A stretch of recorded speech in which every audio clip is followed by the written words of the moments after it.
So my name is Dr Hussain, I'm a GP practising in South Wales and I'm here representing the Royal College of General Practitioners.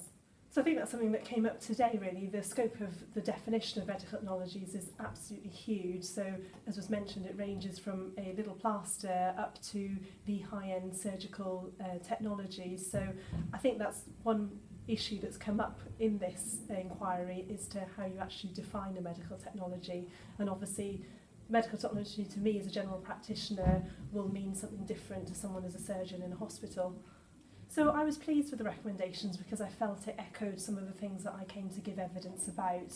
The fact that we need someone to evaluate medical technologies to see if they're actually effective clinically, as well as looking at the overall economic impact, and then introducing actually the patient impact as well, because I think that's a very important thing to consider when you're introducing medical technologies.